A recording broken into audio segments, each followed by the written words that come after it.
நண்பர்களுக்கு வணக்கம். அண்ணாமலை அவர்கள் உறுதியான மற்றும் சரியான ஒரு முடிவை எடுத்திருக்கின்றார். பாஜகவிலே இருந்து முற்றிலுமாக விலகிவிட்டார்.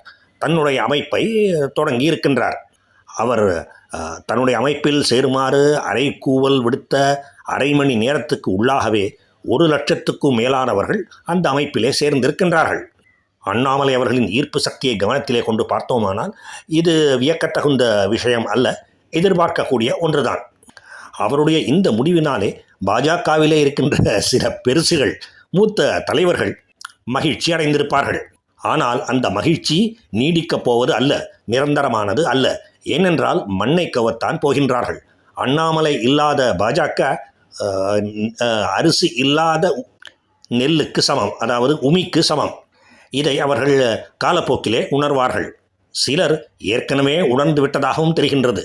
ஏனென்றால் தாவேக்காவிலே இடம் பிடித்து கொள்வதற்காக துண்டை விரித்து போட்டு காத்து கொண்டு இருக்கின்றார்கள். அவர்கள் எல்லோரும் கட்சி எக்கேடு கெட்டால் என்ன, தான் எம்எல்ஏ ஆனால் போதும், ஏனென்றால் தனக்கு வயது முதிர்ந்து கொண்டிருக்கின்றது என்கின்ற நோக்கத்திலே செயல்பட்டார்கள். கட்சியை வளர்ப்பதிலே கவனம் செலுத்துவதை விடுத்து அதிமுகவுடன் கூட்டணி வைத்தார்கள். அதிமுகவோ தேய்ந்து கொண்டே வருகின்ற ஒரு கட்சி. அதனால் அதனுடைய தாக்கம் பாஜகவுக்கும் ஏற்பட்டது. தேர்தலிலே பாஜகவால் எந்த முன்னேற்றத்தையும் காண்பிக்க முடியவில்லை. எனவே தான் எம்எல்ஏ ஆனால் போதும் என்று நினைத்து செயல்பட்டார்களே, அவர்களுடைய நோக்கமாவது நிறைவேறியதா என்றால் அதுவும் இல்லை. வாயிலே கட்டை விரலை வைத்துக்கொண்டு அம்போ என்று உட்கார்ந்து கொண்டிருக்கின்றது தமிழக பாஜக. இப்பொழுது அண்ணாமலை அவர்களின் நிலைமைக்கு வருவோம். பாஜகவிலே இருந்தபொழுது மேற்கூறிய காரணங்களால், உட்கட்சி துரோகிகளினாலும் தவறான நோக்கங்களாலும் அவர் ஓரம் கட்டப்பட்டார். ஃபிஷ் அவுட் ஆஃப் வாட்டர் என்று சொல்வார்களே, தண்ணீரில் இல்லாமல் நீரிலே கிடந்த மீனாக அவர் தத்தளித்து கொண்டிருந்தார். அதிலிருந்து அவர் இப்பொழுது மீண்டு எழுந்து வெளியே வந்துவிட்டார். அவருடைய அமைப்பை, கட்சியை மிக நன்றாக வளர்ப்பார், இதில் எந்த சந்தேகமும் இல்லை. மேலும் அவருக்கு ஆணையிடுவதற்கு எவரும் இல்லை, அவர்தான் முடிவெடுப்பார்.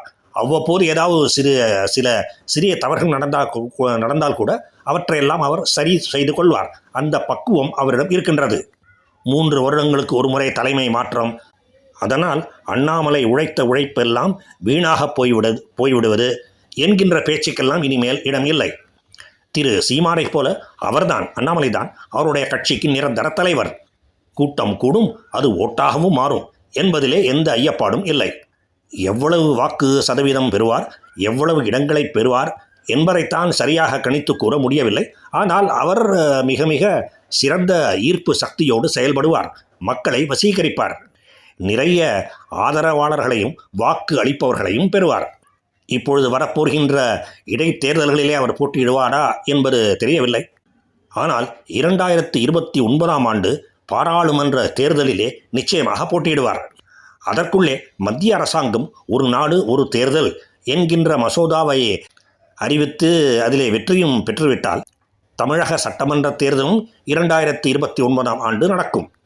இந்த 2 தேர்தல்களிலுமே 2029ஆம் ஆண்டு தமிழக சட்டமன்ற தேர்தல் மற்றும் நாடாளுமன்ற தேர்தல் என்கின்ற இந்த 2 தேர்தல்களிலுமே அண்ணாமலை அவர்கள் நல்ல பலனை காண்பிப்பார், நல்ல பர்ஃபார்மன்ஸ் அதை காண்பிப்பார். உடனே 29ஆம் ஆண்டே ஆட்சியை பிடித்து விடுவார் என்று சொல்லவில்லை. மிக மிக வலுவான ஒரு எதிர்க்கட்சியாக இருப்பார் என்று கூட சொல்லவில்லை. ஆனால் கணிசமான இடங்களை அவர் பெறுவார். அதற்கு அடுத்து வருகின்ற 34வது ஆண்டிலே அவர் தமிழக முதல் அமைச்சராக பொறுப்பு ஏற்றுக்கொள்வதற்கு நிறைய வாய்ப்புகள் இருக்கின்றன என்று கருதுகின்றேன். அண்ணாமலை தன்னுடைய தனி அமைப்பை தொடங்கிய உடனே ஒரு சிறிய மாறுதலை கொண்டு வந்திருக்கின்றார். தன்னுடைய அணுகுமுறையிலே ஒரு சிறிய மாறுதலை கொண்டு வந்திருக்கின்றார். அதை கவனித்தீர்களா என்று தெரியவில்லை. அது என்னவென்றால், இனி அவர் பேசப்போகும் தேசியம் தமிழகத்தை உள்ளடக்கிய தேசியம்.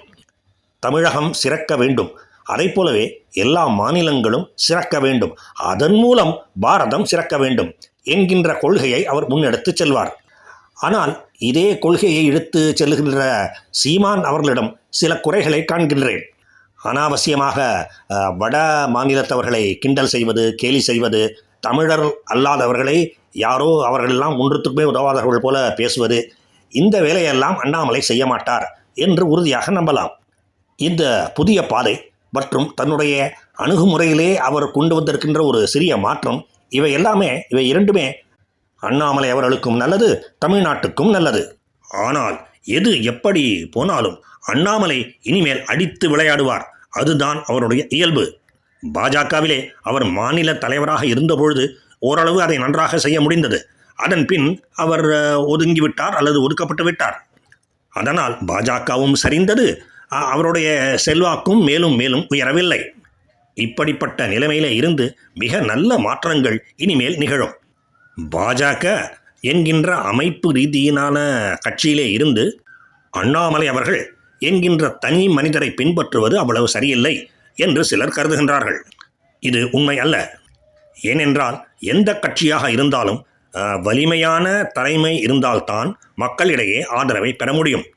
ஆனால் அதற்காக தன்னை வலிமையானவர் என்று காட்டிக்கொள்வதற்காக எடப்பாடியாரைப் போல அண்ணாமலை அவர்கள் அடாவடி அரசியலிலே இறங்க மாட்டார் என்று உறுதியாக நம்பலாம்.